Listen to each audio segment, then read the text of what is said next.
lagi BI checking. BI checking menganalisa data calon KPR yang dilakukan oleh bank. Nah, kita mesti tahu nih, bank mau semua orang boleh KPR, boleh mengajukan KPR, tapi nggak semua orang diterima oleh bank. Jadi biasa bank akan melakukan BI checking dulu. Kalau BI checking istilahnya ya dia lakukan analisa bank, diterima atau enggak. Jadi analisa bank juga saya sering-sering nanya ke bank, apa sih yang ditanyain? BI checking itu apa sih yang dia tanyain? Minimal pertama dia tanya pasti penghasilan kita setahun itu berapa, atau enggak penghasilan sebulan itu berapa. Bisa lihat dari slip gaji, makanya bank suka minta slip gaji. Kedua, dia lihat kita ada cicilan apa enggak, cicilan rumah, cicilan mobil, motor, sampai cicilan elektronik, panci pun juga ada. Misalnya kalau dia pakai bank. Karena sekarang ada ibu rumah tangga yang cicil alat elektronik, panci pun juga pakai multi finance. Nah, itu bisa kecek juga. Itu jadi terus yang ketiga, biaya-biaya rumah tangga. Sebulan itu biaya rumah tangga berapa persen dari gaji kita? Dia analisa juga. Karena prinsip bank ini, umumnya prinsip bank dia akan kasih plafon atau nilai cicilan per bulan itu 30% dari gaji kita per bulan, dari penghasilan kita selama 1 bulan. 30%-nya. Jadi misalnya gaji kita 100 juta. Kita ada cicilan mobil 50 juta. Terus biaya rumah tangga kita 20 juta, berarti sisa 30 juta. Nah, itu kemungkinan besar di ACC. Tapi kalau kita punya gaji 5 juta, cicilan mobil kita udah 4 juta, biaya rumah tangga 3 juta, bank akan lihat, wah nggak mungkin bisa bayar. Logikanya gitu dong, logikanya dia hasil 5 juta, pengeluaran sampai 7 juta, 2 juta dari mana? Nah, itu kemungkinan besar nggak di ACC. Jadi kita pun juga bisa analisa. Dan keempat, dia nggak ada masalah di BI checking. Nanti saya jelaskan tahap-tahapnya. Ada 5 tahap yang penilaian bank. Itu ada yang tahap KPR-nya macet, ada yang bagus, lancar. KPR itu kredit kepemilikan rumah, KPA itu kredit pemilikan apartemen. Jangan salah ya, sering bilang, oh saya mau apartemen nih, saya Lipo mau beli apartemen Glendale, bisa KPR gak? Bahasanya lebih enak KPA. Bahasa resminya bagusnya emang KPA, tapi umumnya orang tetap jangkauannya dengan KPR. Tapi prinsipnya sebenarnya mirip, tapi bahasanya beda. Ada lagi KPO, kredit pemilikan office. Ini prinsip sama kayak KPR KPA, tapi bahasanya beda. Biasa kalau office itu lebih ke perusahaan yang megang. Kalau KPP? KPP apa tuh? Nah, saya juga baru lihat. KPP kebanyakan ya buat pemilu. Kayaknya ruko ya. Ruko biasa tetap KPR sih. Saya lihat KPP di proyek yang mana itu saya lupa. Proyek. Pasti prinsipnya mirip ya? Nggak nanya Pak langsung Pak. Mau nanya nggak sempet Pak. Karena baru dengar juga KPP. Iya, dengar juga saya. Biasa umumnya KPR, KPA, KPO. Tanah pun kadang bank masih pakai istilah KPR. Karena masih Dia pakai KPP. KPP mesti tanya itu apa? Mungkin istilah baru dari developer tertentu. Mungkin. Karena bebas diam dia mau pakai kredit apa kayak. Saya lupa deh. Ada lagi kredit multi finance, itu beda, bukan di bank. Sinking fund. Nah, sinking fund ini banyak yang nggak begitu tahu, tapi ini lumayan penting. Kalau kita beli apartemen, sering customer nanya biaya sinking fund-nya berapa. Ini beda dengan biaya services. Kalau services belum servis, kalau sinking fund ini dana yang harus dikeluarkan pemilik atau penyewa properti, biasanya office, apartemen atau mall yang digunakan untuk biaya perawatan gedung dan ruang pabrik seperti lift, kolam renang, pengecatan gedung. Jadi kalau kita lihat nih apartemen sekarang kebanyakan udah dikenakan pemilik itu sinking fund. Gunanya apa? Dicat ulang. Kalau kita ke daerah Jembatan 3 apartemen Robinson, kita lihat dong dari jauh, wih catnya unik sekali.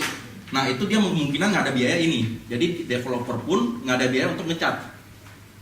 Nah biaya sinking fund ini gunanya apa? Kalau ada rusak-rusak, lift rusak, ada dana untuk perbaiki. Nggak mungkin dong lift satu rusak, satu gedung rusak, yang bayar pemilik lantai 8, mau gak? Nggak mau kan, pasti patungan. Biar patungan lebih mudah gimana? Dari awal udah ditagih. Karena kalau udah rusak, pengelola mulai nagih, pasti susah. Unit ini ada yang bayar, ada yang susah, ada yang pergi, ada yang nggak mau bayar, susah. Makanya kebanyakan developer itu udah dari awal tiap bulan ditagih sinking fund-nya udah, dia ada hitungannya. Biasanya umumnya digabung dengan service testing juga. Gitu. Jadi ini untuk lumayan penting karena ada beberapa customer juga nanya, jangan sampai, waduh, sinking fund itu apa ya?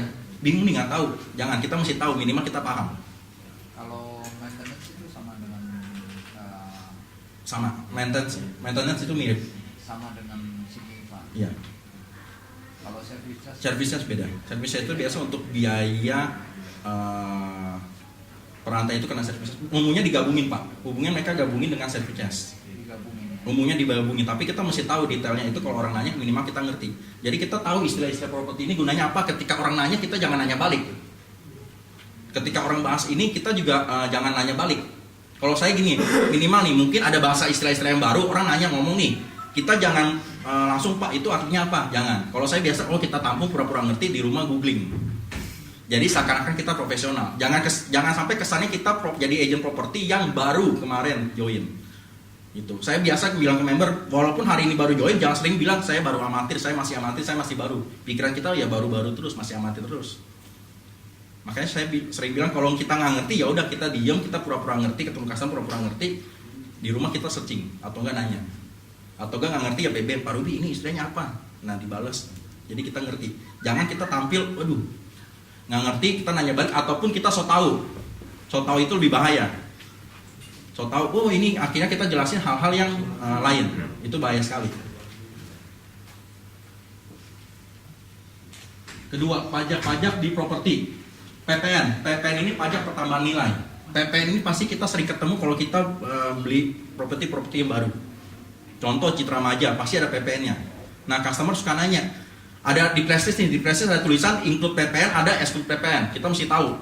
Karena selisih PPN itu lumayan, 10%. Gitu. Selisih PPN dibayar hanya sekali sejak bangunan pertama kali dibuat.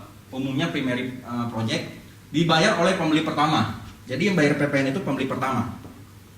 Developer tidak membayar PPN. Jadi yang tugasnya bayar PPN siapa? Pembeli. Jadi di prestis pun kita mesti tahu nih, harga prestis ini udah include PPN atau belum? Biasanya tertulis, ada tulisan kecil di bawah. Harga sudah termasuk PPN. Karena di sebelah kanannya harga belum termasuk PPN. Nah, kita jangan sampai salah kasih. Misalnya saya kasih harga pas ini 1M, harga udah termasuk PPN. Nyatanya prestis belum.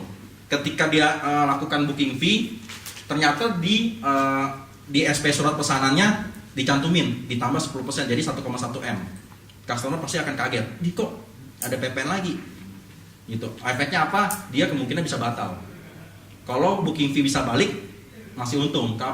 Takutnya booking fee nggak balik, developernya nggak bisa, booking fee nggak bisa balik, kita berantem. Pilihan cuma dua, mau ganti rugi atau kita kabur gitu. Karena booking fee kan lumayan, 15 juta, kita mau jualan akhirnya kita salah infoin. Karena PPN 10% itu lumayan. Ada 3 jenis PPN. Pertama PPN biasa. PPN biasa 10% dari harga prestis. Ini umum. PPN 10% umum. Semuanya pasti kena. Kalau ada customer, saya mau beli nggak kena PPN. Bapak ngomong ke Jokowi. Mungkin dikasih Bapak punya hak khusus anti PPN. Mungkin. Jadi kalau bilang, saya nggak mau PPN, saya nggak mau bayar PPN, ya Bapak ngomong ke pemerintah. Karena ini udah wajib. Ini udah ada undang-undangnya. Jadi developer pun juga gak bisa akal-akalin, PPN nggak ada, biasanya langsung dimasukin supaya customer nggak kaget, atau customer nggak mau komplain. Biasanya beberapa ada gitu. Kalau saya tahu beberapa places di Lipo umumnya udah include PPN, gitu, udah dibuleti include PPN. PPN barang mewah atau PPN BM 20%. PPN BM tambahan dari PPN biasa, jadi 10% plus 20%. Untuk rumah yang luasnya 350 meter persegi. Kalau untuk apartemen atau kondominium luasnya 150 meter persegi. Lumayan, gede. Makanya kalau kita lihat nih produknya Lipo, proyeknya Lipo, kebanyakan yang 4 bedroom 149 meter persegi. Gunanya apa? Supaya nggak kena PPN BM. Karena dia 149 sama 150, udah beda 20% harganya. Bisa dibayangin, harga rumahnya apartemen 5M, udah kena PPN 10%, kena lagi 20%. 20% itu berarti 1M. Rela gak customer mau bayar? Makanya kebanyakan customer yang kita jual barang mahal, dia nanya, kena gak PPN BM? Karena ngeri sekali 20%. Bukan suatu angka yang kecil. Itu. Harga 5M dia bayar lagi tambahan 1M, kan negara lagi. Itu. Jadi makanya kebanyakan di Lipo 149 meter persegi, bisa dilihat press list. Di Holland Village, Holland 2 pasti 149. Walaupun dia bisa buat 155, dia usahakan jadi 149 supaya nggak kena PPN BM. Karena efeknya customer nggak akan jadi beli. Beda 1 meter udah mahal.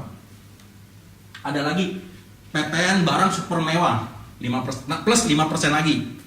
Jadi udah kena 10%, kena 20%, kena 5% lagi.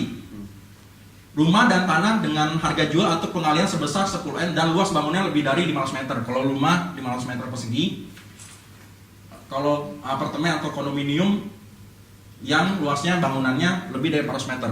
Nah mungkin kalau di tahun depan ada perubahan, ya kita mesti update terus. Gitu. Jadi kita masih tahu PPNBM super mewah. Nah makanya kalau orang beli penthouse rata-rata kena penthouse yang selantai ya, kena. Tapi karena ada beberapa developer ngakalin, sertifikatnya pisah. Jadi selantai, sertifikatnya pisah. Gunanya apa? Buat hindari pajak-pajak ini. Jadi pembeli sama-sama sama developer sama-sama tahu. Dan sebenarnya pas ketika masuk udah plong. Harusnya kalau udah plong pasti satu sertifikat. Tapi dia tetap dipisah. Dipisah pun juga kadang namanya bisa sama atau nggak, namanya nama anaknya atau nama orang lain pun terserah diatur. Intinya apa? Supaya menghindari ini. Tambahan lagi 5%.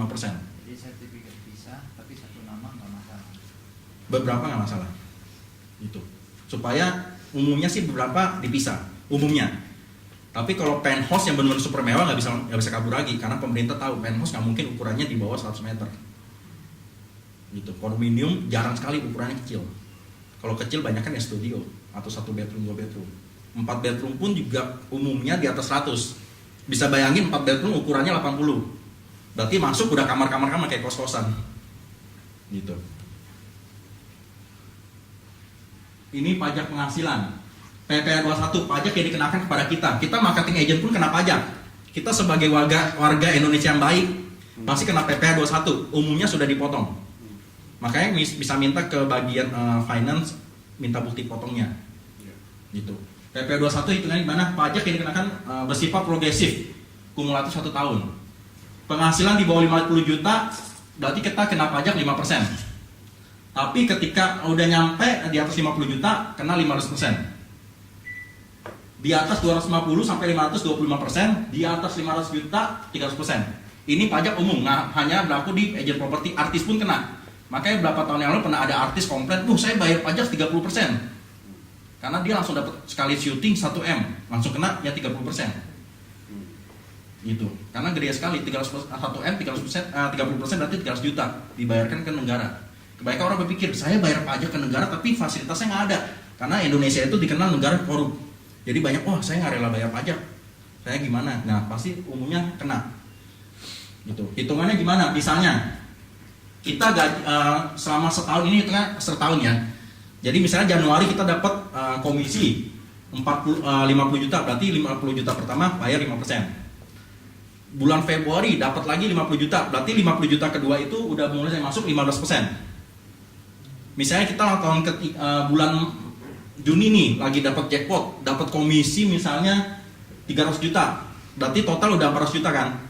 Berarti yang pengurangan pertama dari 200 juta ke bawah, 250 juta sampai 50 juta kena 15% dulu, baru selisihnya kena 25%. Kalau paling gampang gini, kalau kita bulan pertama Januari nih, tahun depannya Januari langsung dapat komisi 300 juta, nggak langsung 300 juta kali 25% enggak, tapi 300 juta dikurangi 50 juta pertama itu 5%, sisanya 250 juta. 250 juta baru kena yang 500%, baru yang sisa 50 juta kena yang 25%. Hitungannya seperti itu, kan kumulatif selama 1 tahun. Tapi kalau udah di angka 500 juta ke atas 30%. Makanya kadang kalau saya pribadi pun berat tuh, bayar pajak berat, mau diakalin gimana udah susah. Karena kita beli barang, kita jual barang itu langsung dipotong. Kita tinggal minta bukti potongnya. Nah sebagai warga negara yang baik ya kita taat pajak lah. Banyak zaman dulu ada gubernur DKI Ali Sadikin bilang, ya udah bapak boleh nggak bayar pajak, tapi bapak jangan pakai jalan, bapak naik helikopter. Gitu, karena dia lagi zaman dulu banyak komplain, kenapa harus bayar pajak, kenapa mesti bayar pajak, ya udah nggak perlu pakai jalan. Itu jadi saran saya bayar pajak, supaya gunanya apa? Ketika kita mau kredit mobil, mau kredit rumah nggak bermasalah. Kebanyakan orang, saya nggak mau bayar pajak, saya mau bayar pajak 5 tahun kemudian, 10 tahun kemudian mau kredit sesuatu susah. Itu makanya pemerintah seringkali pemutihan pajak supaya kita tertib pajak. Gitu. Pak, ini mengenai apa Ya.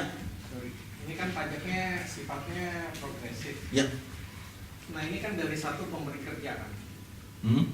Misalkan dia ada usaha yang lain, apakah itu digabung? Digabung.